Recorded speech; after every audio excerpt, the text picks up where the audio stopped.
We've had a lot of talk about who's going where and how I've decided to come to Pittsburgh to talk a little bit about what's going on right now. In the early days of World War II, Franklin Roosevelt told the country, and I quote, "The news is going to get worse and worse before it gets better and better. And the American people deserve to have it straight from the shoulder." Straight from the shoulder. The job of a president is to tell it straight from the shoulder. Tell the truth, to be candid, to face facts, to lead, not to incite. That's why I'm speaking to you today. The incumbent president is incapable of telling us the truth, incapable of facing the facts, and incapable of healing. He doesn't want to shed light. He wants to generate heat, and he's stoking violence in our cities. You know, this is a tragic fact of the matter that about his perilous hour, that how he's dealing with this perilous hour in our nation. And now we have to stand against violence in every form it takes. Violence we've seen again and again and again of unwarranted police shooting, excessive force, 7 bullets in the back of Jacob Blake, knee on the neck of George Floyd, killing of Breonna Taylor in her own apartment, violence of extremists and opportunists, right-wing militia, the senseless violence of looting and burning and destruction of property. I want to make it absolutely clear, something very clear about all of this. Rioting is not protesting. Looting is not protesting. Setting fires is not protesting. None of this is protesting. It's lawlessness, plain and simple. And those who do it should be prosecuted. Violence will not bring change. It'll only bring destruction. It's wrong in every way. It divides instead of unites. Destroys businesses, only hurts the working families that serve the community. It makes things worse across the board, not better. No, it's not what Dr. King or John Lewis taught, and it must end. Fires are burning, and we have a president who fans the flames rather than fighting the flames. But we must not burn. We have to build. This president, long ago, forfeited any moral leadership in this country. He can't stop the violence because for years he's fomented it. You know, he may believe mouthing the words law and order makes him strong, but his failure to call on his own supporters to stop acting as an armed militia in this country shows how weak he is. Does anyone believe there'll be less violence in America if Donald Trump is reelected? We need justice in America. We need safety in America. We're facing multiple crises. Crises under Donald Trump have kept multiplying. COVID, economic devastation, unwarranted police violence, emboldened white nationalists, a reckoning on race, declining faith in the birth of the right American future. There's no reason why we can't just do so much more than we're doing. The common thread, the incumbent president who makes things worse, not better. An incumbent president who sows chaos rather than providing order. An incumbent president who fails in the basic duty of the job, which is to advance the truth that all of us know, that we're all born with the right to life, liberty, and pursuit of happiness. That's right, all of us. The moms and dads in Scranton, where I grew up, who have worked and scraped for everything they've ever gotten in life. The auto worker in Michigan who still makes the best automobile in the world. The single mom in Ohio working 3 jobs just to stay afloat, who'll do anything for her child. Retired veteran in Florida who gave everything he had to this country and now just wants us to honor the promises made to him. Lord & Taylor salesperson who just lost their job, a store closing after 194 years in business. Nurses and doctors in Wisconsin who've seen so much sickness, so much death in the past 6 months. And they wonder how much more can they take? But still, they muster up the courage to take care of those patients in this pandemic while risking their own lives. Researchers in Minnesota who woke up this morning determined to find a breakthrough in treating cancer. And will do the same thing tomorrow and the day after and the day after, because she'll never give up. White, black, Latino, Asian American, Native Americans, everybody. I'm in this campaign for you, no matter your color, no matter your zip code, no matter your politics. When I think of the presidency, I don't think about myself. It isn't about my brand, it's about you, the American people. We can do better, and we have to do better. And I promise you this, we will do better. You know, the road back begins now in this campaign. You know me. You know my heart. You know my story, my family story. Ask yourself, do I look like a radical socialist with a soft spot for rioters? Really? I want a safe America, safe from COVID, safe from crime and looting, safe from racially motivated violence, safe from bad cops. Let me be crystal clear, safe from 4 more years of Donald Trump. I look at this violence and I see lives and communities and the dreams of small businesses being destroyed, and the opportunity for real progress on the issues of race and police reform and justice being put to the test. Donald Trump looks at this violence and he sees a political lifeline. Having failed to protect this nation from the virus that has killed more than 180,000 Americans so far, Trump posts an all-caps tweet screaming law and order to save his campaign. One of his closest political advisors in the White House doesn't even bother to speak in code. She just comes out and she says it. Quote, the more chaos, violence, the better it is for Trump's reelection. Just think about that. This is a sitting president of the United States of America. He's supposed to be protecting his country, but instead he's rooting for chaos and violence. The simple truth is, Donald Trump failed to protect America. So now he's trying to scare America. Since Donald Trump and Mike Pence can't run on their record that has seen more American deaths to a virus, this virus, than the nation suffered in every war since Korea combined. Since they can't run on their economy that has seen more people lose their jobs than any time since the Great Depression. Since they can't run on the simple proposition of sending our children safely back to school. Since they have no agenda or vision for a second term. Trump and Pence are running on this, and I find it fascinating. Quote, you won't be safe in Joe Biden's America. And what's their proof? The violence we're seeing in Donald Trump's America. These are not images of some imagined Joe Biden America in the future. These are images of Donald Trump's America today. He keeps telling you, if only he was president, it wouldn't happen. If he was president, he keeps telling us that he was president, you'd feel safe. Well, he is president, whether he knows it or not. And it is happening. It's getting worse. And you know why? Because Donald Trump adds fuel to every fire. Because he refuses to even acknowledge that there's a racial justice problem in America. Because he won't stand up to any form of violence.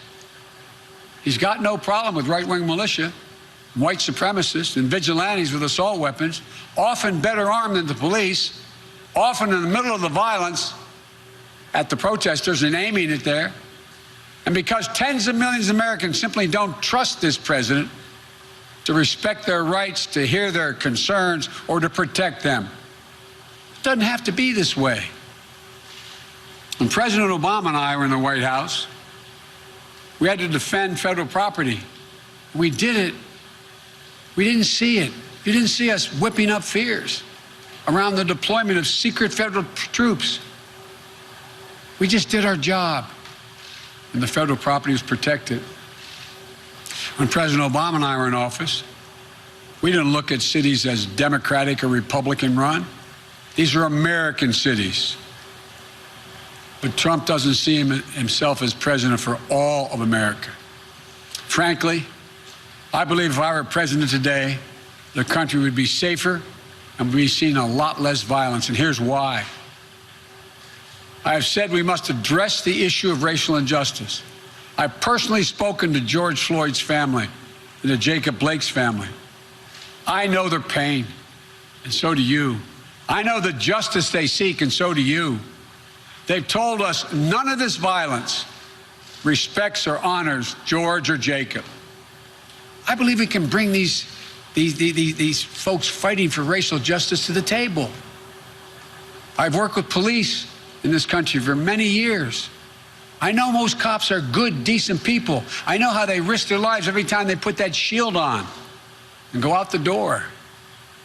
And I'm confident I can bring the police to the table as well.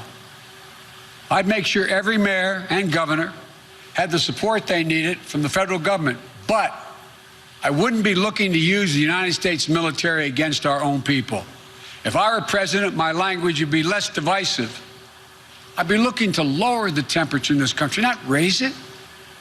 I'd be looking to unite the nation. But look, if Donald Trump wants to ask the question, who will keep you safer as president?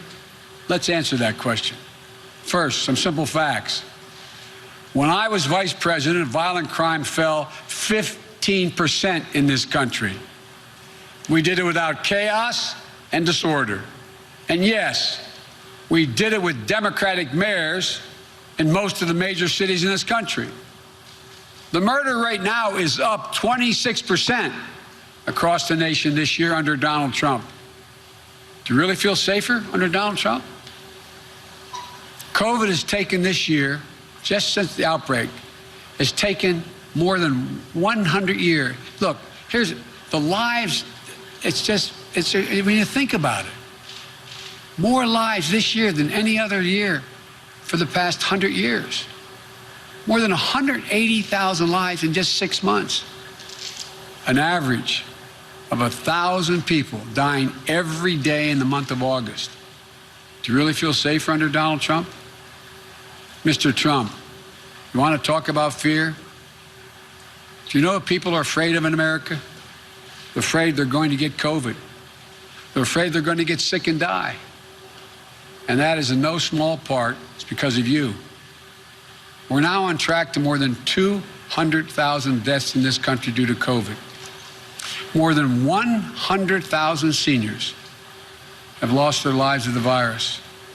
More cops have died from COVID this year than have been killed on patrol. Nearly 1 in 6 small businesses is closed in this country today. Do you really feel safer under Trump?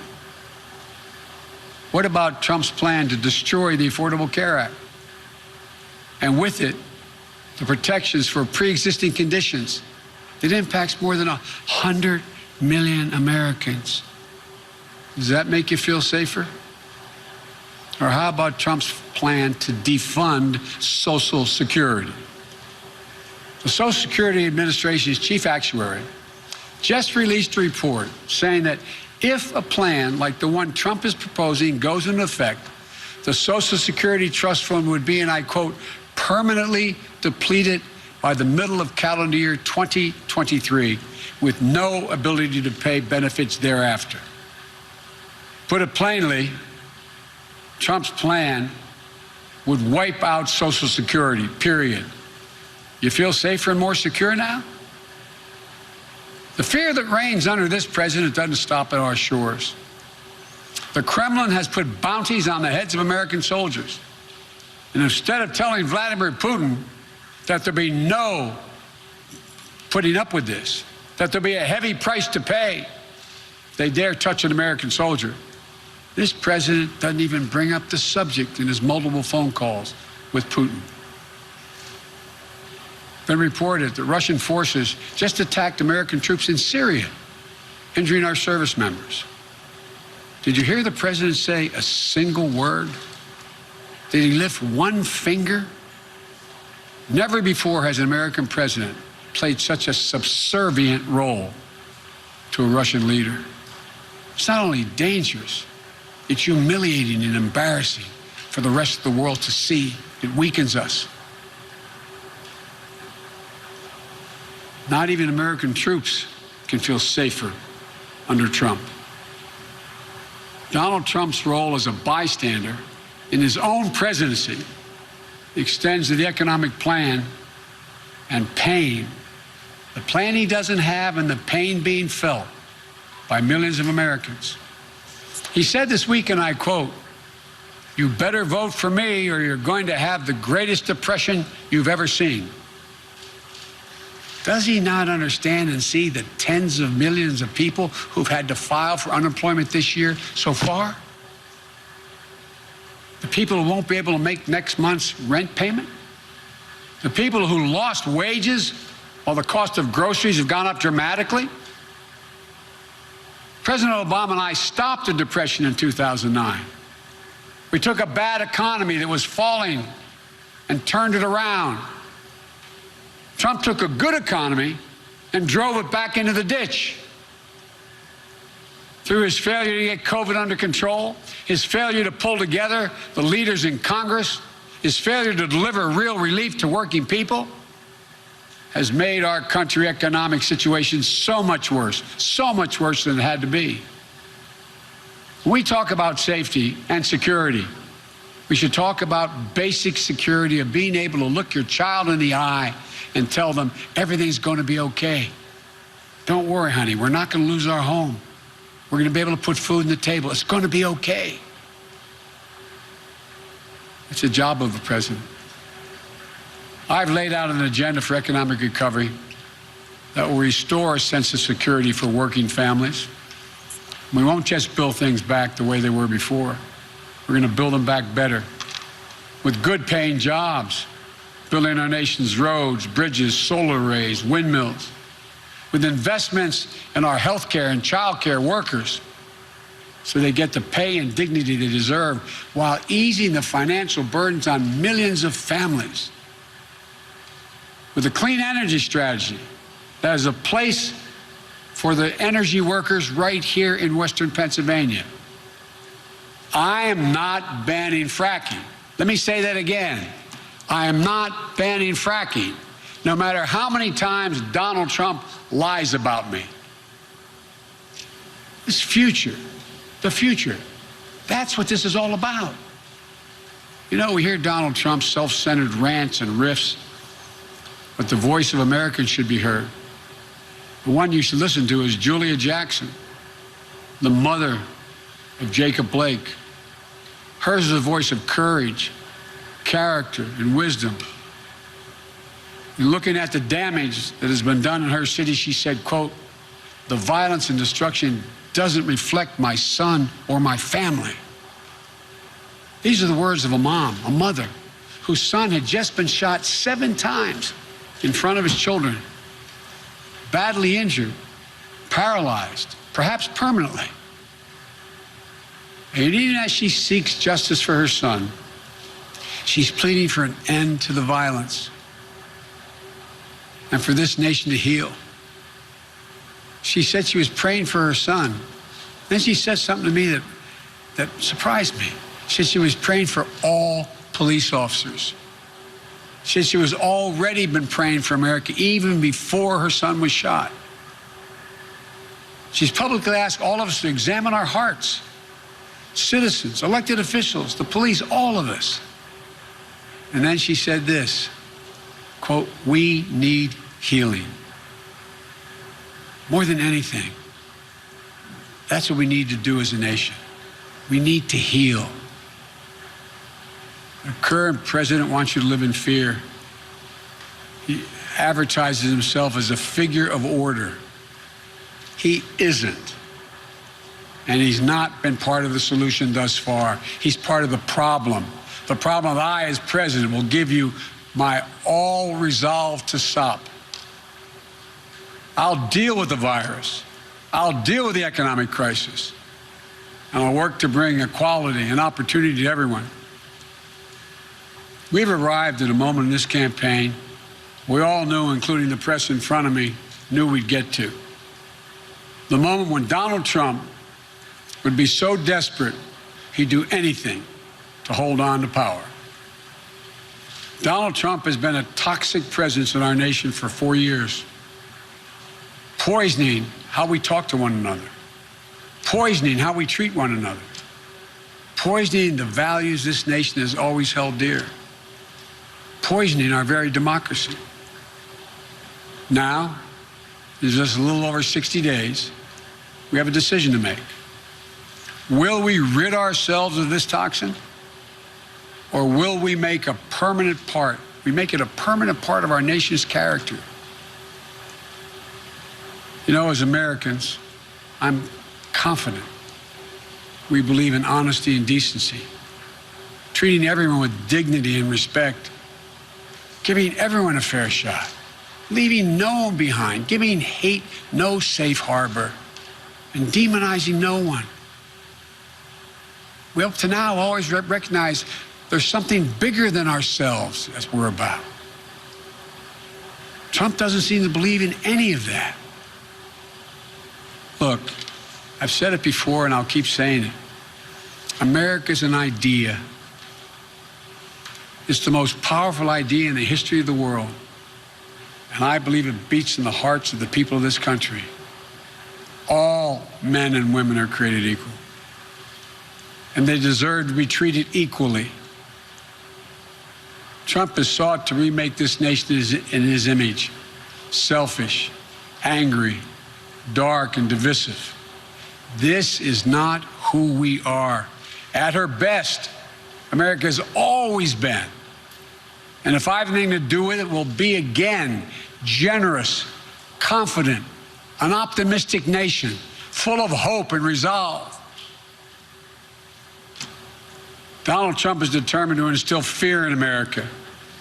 That's what his entire campaign for the presidency has come down to, fear.